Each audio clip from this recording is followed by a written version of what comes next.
Sam. What's up, y'all? David Vobora, Adaptive Training Foundation founder and CEO. I'm here with Kennedy Littledike and her pops, Jared. They're in from the great state of Idaho, and anyone that knows me, love the great state of Idaho. Go Vandals. Don't do that whole Boise State thing again. I'm sorry, but the blue and orange is not for me. I'm actually allergic. I start to get hives and rash up a little bit. So this young lady here has a remarkable story that we're going to dive into. But before we do, I got to say this. I say this to the athletes that come through here all the time, which is, I hate that there's been difficulty for a lot of you guys, but I'm very grateful for the divine appointment that has brought you into my life, right, and into our lives. I think you've met some pretty cool athletes, right, maybe more adaptive athletes than you've ever met in one place with your time here. But Kennedy, tell me, you're going to have to speak loudly here so people can hear you. May 22nd. 2019? 2021. Okay. May 22nd, 2021. Give me what happened and what went down. Okay. To start off,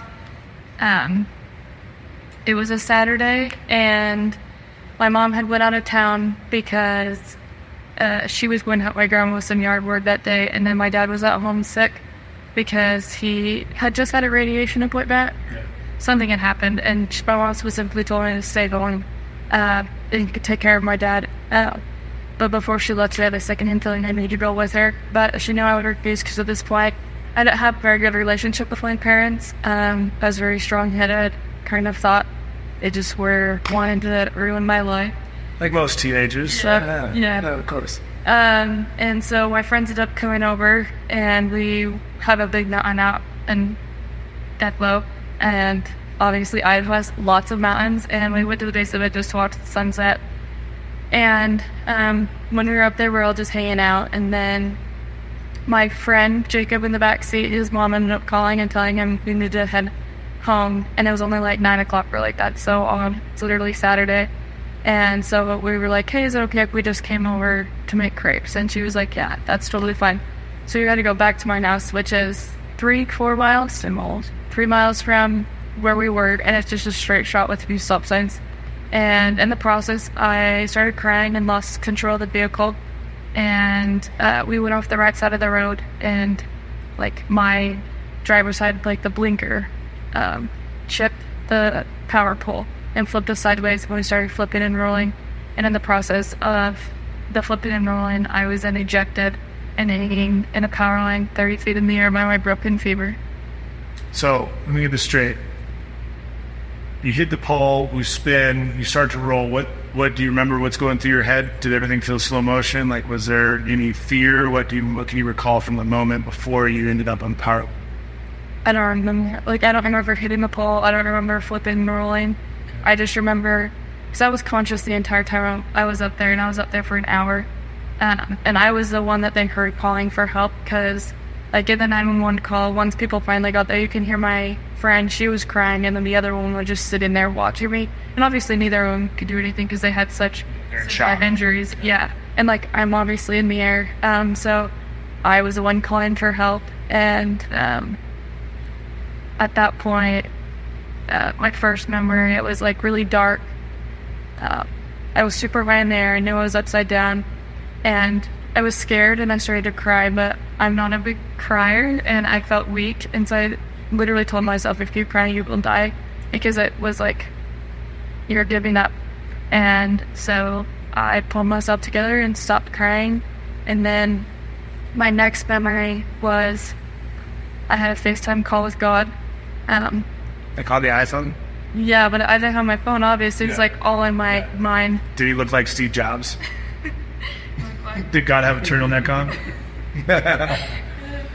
That's crazy. So while you're hanging up there, right, both conscious enough to be calling for help and aware enough to say, if I'm beginning to break down, then I'm giving in and giving up. But then suddenly this vision happens, and you're FaceTiming with God, in and out of the state of consciousness type of thing? Yeah, so it's kind of interesting. So it was his profile picture of the one.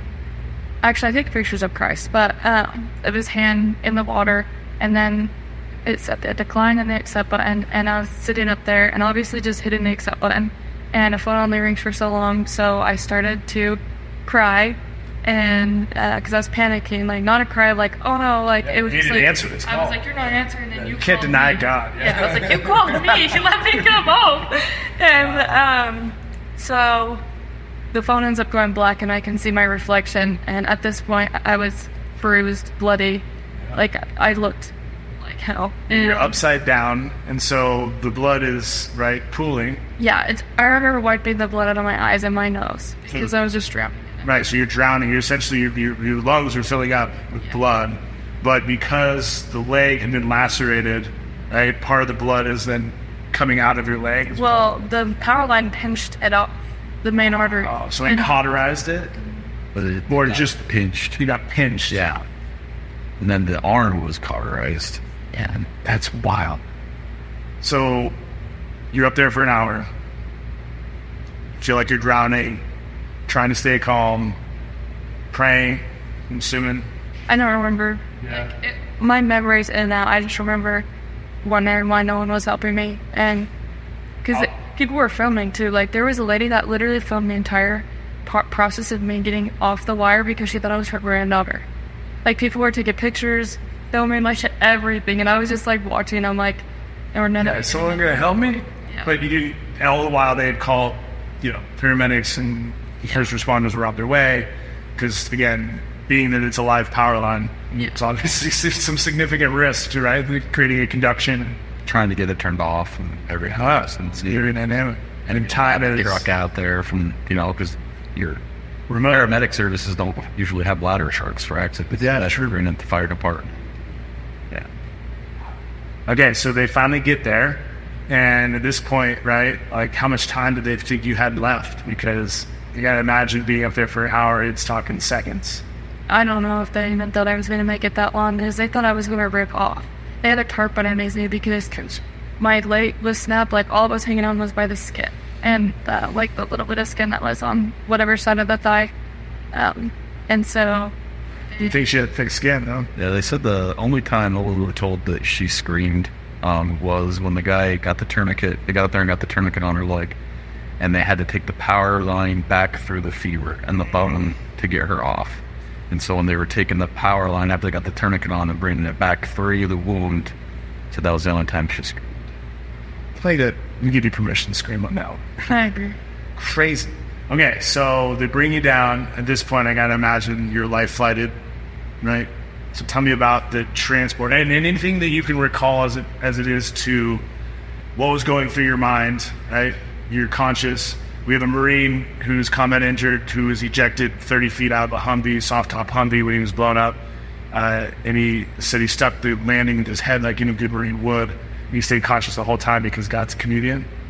That was his running joke. But was there more back and forth with, God or others, or, anything that you can recall that was going through your mind? So I don't necessarily remember being life flighted, because I was life flighted twice, and I don't remember either. Because when they finally got me off the power line, it was kind of like a sense of relief. Like I didn't have to fight anymore because I'd already been fighting for an hour. I was exhausted. I was tired. I didn't have it in me. And so I just gave myself over to them. And I don't remember until we woke up in the hospital. And that's like a whole other experience. So, a couple life flights, some serious triage surgeries. Eventually, you're coming to, I'm assuming that you've been trached, then, or some level of a breathing tube, right? And then you wake up and you got a missing limb here, this arm's chewed up. What was going through your head when you come to? I knew something was severely wrong, but they hadn't told me what yet until he came in and said that he needed to tell me something. And I was like, okay. And he goes, they had to take her leg, and he said, okay, I'm glad I'm the one that had to lose it I asked if either of my friends had lost any of it. I don't know why that came out, but it did. And he said no. And I just said, I'm glad I'm the one that had to lose the leg since it was my fault. And I didn't really know about my arm. Like, the pain in my leg was so severe that nothing in my arm, I didn't tell. So, Dad, what's going through your head, right? Not just preparing to have this conversation, not sure how she's going to respond. I mean, I'm sure you know your daughter really well, and she's one tough cookie, but when you're preparing to have this conversation and she's waking up, what's going through your head? I'll go back a little bit further because I was home when this happened. Mom was down in Utah with mom and sick, and we use Life 360 for our kids, and it's a like God has a hand in this in many different ways in saving her life. I mean, we had doctors that would come in that did not believe in God, would have to meet her because it defied all science and logic for them. And I think this was the first miracle he did, is her Light 360 never went off because it was literally a mile from our house. And I would have been one of the first ones on the scene if Light 360 would have went off.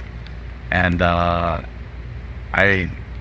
don't know how I would have done there with my daughter hanging in a line for 45 minutes to an hour and nobody doing anything. They probably would have had to hate me.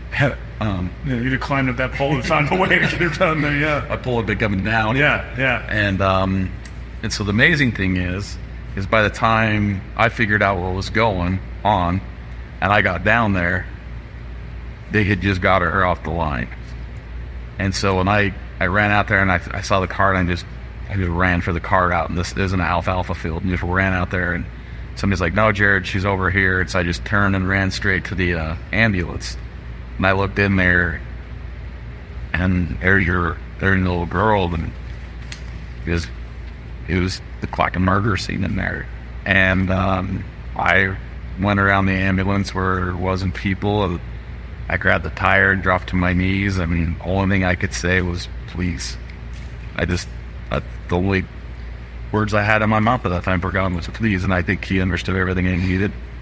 And one of the paramedic guys came in and said, "Would you like to come in, say goodbye to your daughter?" So I got to go in, and I got to give her a kiss, and they escorted me out, and then... Was she still conscious level, or at this point she'd pretty much been... She was kind of moaning. Yeah. And so I just got to give her a kiss on the forehead, and then, they didn't let us on in the ambulance, or the helicopter, the lifelike. They said, they didn't do shoots good. And so my father-in-law took me, and we just all met the Bocatel, and we got there about 15 minutes after she landed. So we were going hauling about. Pretty sure the place would have been okay with circumstances while you were speeding. Talk about surreal. But I'll tell you the hardest part is when your child is going through all these things, the doctors, you have to explain everything they're going to do, and you have to sign the waivers. So it has to sign her leg away. You have to, just keep signing. I remember I get to the point, I'm like, can I just sign the papers? And they're like, no, we have to explain it all to you. And that part gets heavy, but, she was out a lot the first one. They didn't think she was going to survive the first life flight. They got her stabilized. She survived. I never blood lost. I don't even remember how they even swallowed thing ever. Yeah. Tons. The doctor at the first hospital there, he was a surgeon from the military, and he was a trauma surgeon. He came out and said, he goes, I haven't seen wounds this bad even in war. And so they got her stabilized, and then they life flighted her.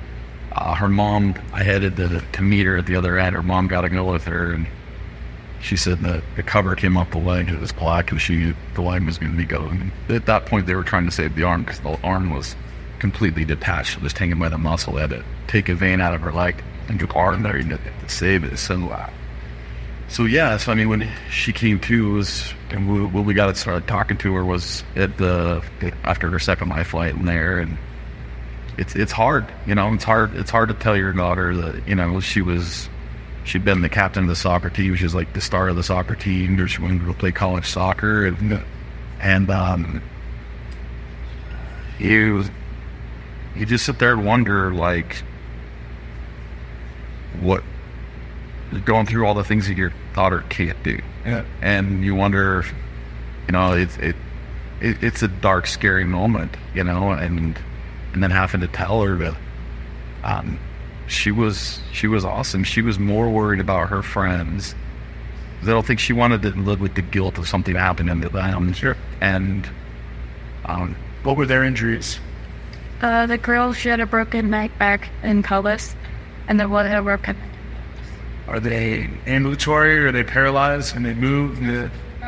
From my knowledge, I've been close with the boy the entire time, and he like played sports that next year. The girl, like we're on and off. She kind of like does her own thing, but she seems to be good as well. So not just we talked about God FaceTiming you, which is an incredible piece of the story I didn't know, but I can feel your guys' faith, right, and your connection as family, and then also just in the higher power, right, for whatever reason, not just a miracle that you're alive, but also some level of why did this happen with God, or what was that process, or what has been that process for you as I'm thinking about it, with acceptance versus sort of the grieving process that we were talking about yesterday. Because you can look at it as all the things she can't do anymore, right? Or fast forward 3 years now, and shoot, saw her training yesterday, and she can do a whole heck of a lot. So for you, where was there a key moment that you remember being like, Ken, this is it? Or do you remember fighting that, feeling resistant to, why me? I just woke up and I was like, I guess this is what I'm supposed to do. And it was weird because before my accident, I didn't have much of a relationship with God. Like, we went to church, we did all the things we were supposed to. I mean, not personally, I didn't care. But then after, it was just so weird because I had like this weird connection that like this was supposed to happen to me, and I never felt like the why. Like, I knew that would come a time why this would happen and why it would all make it worth it, and it did. Like, it came fast. Like, after just the amount of people I met in the hospital that were so amazing, I was like, this is great. And then I got home and it's just like, this is great. And then you meet more people and it's just like, this is why. And then I started my social media journey in the hospital, and like people just were watching and were loving it, and people were commenting like, your videos inspire me, or I struggle with this and you've helped me with this. And like, that is what keeps me going. And so in the hospital, having like all those positive messages coming in, all the mail, all of it helped so much in like gave this direction, right? Yeah, kind of fostered this opportunity to maybe be a voice and inspirational to people, and hopefully they could find a little bit of themselves. And now, yeah, you're going to see 2 parts. Yeah, so I can tell you where it was she was still in the ICU, and me and Mom had a hard time with this one because they came in and the physical therapy department's like, we're going to do exercises. We're going to start. I'm like, freaking kidding me? Like, look what she just went through. It was like day 4. it was like 24 hours. I don't even know. So they'd come in, they would push on her leg. The one moment I'll let her explain it is the squats. I think that was a defining moment for Kennedy in the hospital. The second defining moment, which always has amazed me, was she refused to acknowledge her leg. She wouldn't look at it, nothing. I had to keep it covered. She had a hard time with it. And that same day, that same moment, they tried to get her to accept it. No. And then I think it was after the squats, now she'll pretty accept that. And those were the 2 moments. So yeah, they came in, it was not long after surgery. Like, I'd been out not even 24 hours, and they were like, let's do 10 squats, and I was like, okay. So I set me up to a 90-degree angle. At this point, I could hardly consider the 90-degree angle for super long. And I was sitting there, and I just was like looking straight forward, and I said, is my leg covered? And they were like, yeah, it's covered, you're good. And I was standing up doing my squats, and I was just cracking jokes, like, probably not funny jokes to them because they were like so traumatic, but they were funny to me, and it was helping me. And I was just laughing, and I sat back down after my squats, and I looked down, and my leg was covered. I mean, I saw the dressings on and everything, or it wasn't covered. And so I saw how short it was, because I didn't know he didn't tell me if I had a knee, and he didn't tell me. I mean, I didn't think about that much, but I did not think it was as short as it. So you were just doing that, right? Yeah, and so I looked down, and I just looked at him, and I was like, you're telling me it was a short. What am I going to do with this? This is nothing. And I just, like, lost it, and I started crying. And I just like pulled myself back together, and they're like, do you want to touch it? And I looked at them and I was like, you're freaking crazy. Not touch it, that thing. And they're like, okay. And then after a minute I was like, okay, I'll touch it. So I touched it. I was like, that's really weird. And the Ruby Dins came up to that. Yeah, and then they like came moving around a little bit, so I did. And I've always had a thing for naming things like Carf, whatever it is, and my name in the hospital was Trauma Gobi because I was underage, and so I named my nub Gobi, and I made like a Gobi dance for it, and people loved it, and they were like, this is insane that you just went from literally so upset that you found out how short it is to 15 minutes later naming it, and like, I love your spirit. Levity is something we talk a lot about in here. Sometimes it's some sick humor, definitely, but we talk about grit, heart, and humor, right? And I think I climbed Kilimanjaro with one of our Marines in here who was above me amputee, and it was 6 months post-amputation when we did it. And we named his stump Larry. And Larry would be purple. We'd get into one of the base camps or whatever, we'd pull it off, and that was absolutely our way to find some solace, in his painful state that he was in. So I love that, and it definitely bodes well for the community that we built here at ATF. So obviously there's an acute rehab process. It forced you in some PT, right? There's that side of, I'm sure you're with very few people your age, kind of through that process, maybe one or two, probably. Rehab, I was in Carberry Children's, okay. But they were still like much younger. Yes, but cancer, probably very little, probably trauma, especially to a degree of what you experienced. There was a little boy that had fallen out of a 2-story window on his head. Really close, and then he was like super little and couldn't speak. We were buds. Isn't it crazy? What has your experience been now as going through trauma and meeting people with other trauma, right? Does it feel like you align in a way that there's, you may have had nothing similar prior to this, but now all of a sudden it galvanizes this connectivity?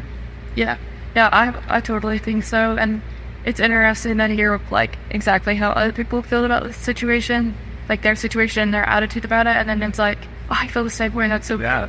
And like feed off each other's energy, and you obviously learn those things and like how to make life easier. Yeah. Well, did they ever make you do mirror work? Like the, Did you have phantom limb pain? Sure. Yeah. Well, fixed it. Yeah. So they put obviously the beard between your legs, and it only worked as long as I was looking in the mirror. And then this one, like, what kind of lady? She did like an acupuncture, like kind of a hippie lady came in. Yeah, and was like, so let me do some acupuncture beads on you. And I was like, you're nuts. I was like, this is not going to work. Like, okay, then she was like, let me just try. Well, you're forgetting something. Kenny was freaked out because she'd been stuck so many times with needles. She did not want needles from the acupuncture. Oh, yeah, I was not very nice. So she going to do magnets. So it was magnet acupuncture that she came in and did. So she mirrored acupuncture. So I told her where the pain was on this, like, it was like here, like 2 points. And she put these acu beads all over. It literally took it away within 24 hours. All of it doesn't come back. Like, I still struggle with it every once in a while. Like, I'll get, like, little kicks or whatever, but it's felt constant, and it doesn't. Yeah. We never know who could be watching this right now that needs to explore some other pathways to deal with something like that. We put athletes inside of a float pod, sensory deprivation tank, right, where there's super concentrated salt inside there, so you float, take the Dead Sea.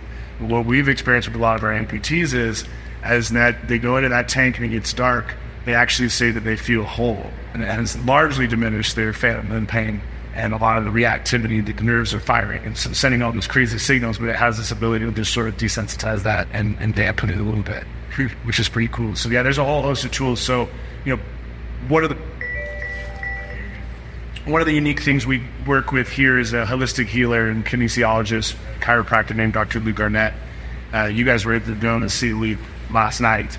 What did he help you to kind of process and release, maybe things that you were aware of and issues that were painful and things that he helps in that sense, but also just things that sort of surprised you about things that your body was storing and holding? I think the biggest thing for me, I wasn't expecting to go in and like still emotional and kind of get like an emotional therapy. But when he did the chakras and like went through your eyes, your voice, your lungs, your all the things. Anyways, he got to my first thing was the eyes, and he would do it, and it went weak, and I'd shut my eyes, and I couldn't help it. And then he even said, like, you don't need to shut your eyes. I was like, oh, okay. And I couldn't keep my eyes open. And I was like, that's so weird. All the other parts, I could keep my arms strong, and my eyes stayed open. And after, he's like, why didn't you shut your eyes? I was like, I don't know. And he told me I was trying not to, like, not see anything. And so he went through all those words and asked my body what, and the word that it came down to was heartache. And I was so confused by that. But what I felt like he came down to was that I have my hard time forgiving myself, which, I mean, I would agree. I really do struggle with the harm I did to my friends and the harm I did to my family, like all that heartbreak I did. And she wants forgiveness.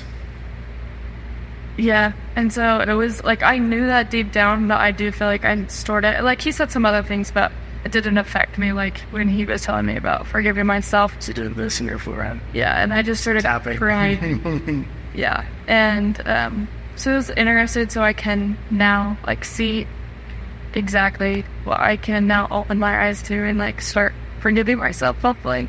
So just... Well, I said something to you guys when you got here yesterday, and I said that I've always believed in creating this place for healing for all, right? And whether you got all your arms and legs, or whether you don't, or whether you got, a neurological disease or cancer, right? To me, the body is a brilliant machine. It's an organism that has hardware and software that, when trauma happens, one overrides the other, usually for survival. Like a brain injury, the brain is smart. It will render energy in the area of the brain that was impacted and move it and actually limit blood flow. And it's a smart organism for how it needs to create survival. Problem is once you're out of that initial, acute injury or procedural health-wise stuff, like the hospital stuff, we don't necessarily find pathways to create homeostasis again, right? Like, I can't regrow your leg, but there's a part of your body that keeps a score of this trauma. And lots of times our mind is really great at compartmentalizing.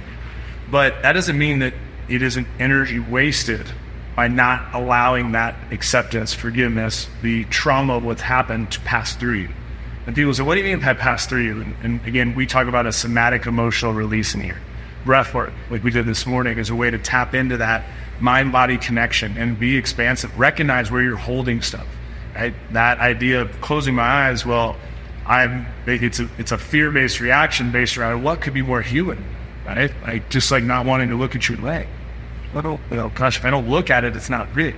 But now, as you step into this new version of Kennedy, which I know I just met, but I know that you've been refining, it's like what you did yesterday was shed a little bit of the skin that's been trying to come off. And now that new shine that you have, right? That ability to illuminate the light that you have, that we all feel, and I know you guys feel it as well from what I'm sitting next to right now. Now all of a sudden you have even more abundance to share. And that doesn't necessarily have to be anything except for exactly what God called you to be. So, I mean, I'm just enthralled that we were able to get you here. Thank you for trusting us enough to bring you out to Texas. I guess we have some more time. Is there anything for you that has sort of been a mantra or a thing you say to yourself? Maybe it's been even before your injuries, but is there anything that you sort of have said, like, this is Kennedy Littledike, she stands for this? My biggest thing, I think it's like a quote online. I think I've added to it. But it's, you choose your word. Because either way, before my accident, I really struggled with mental health issues. Like, I had depression.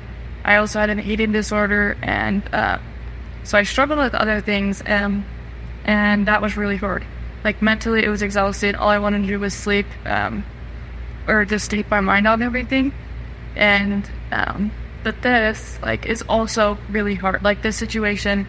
So, like, my thing is, I could either choose to sit around, feel sorry for myself, let all these opportunities pass and not go anywhere, and just feel sorry for myself and irritate other people, because people give you sympathy for so long, but after that it's like, okay, you're fine. Like, it just gets annoying. And so for me, I just am like, I'm gonna choose my heart, and my heart's gonna be to work my butt off. And like, gain opportunities and knowledge and become the best version of myself, because either way it's going to be hard. You just get to choose what hard you want.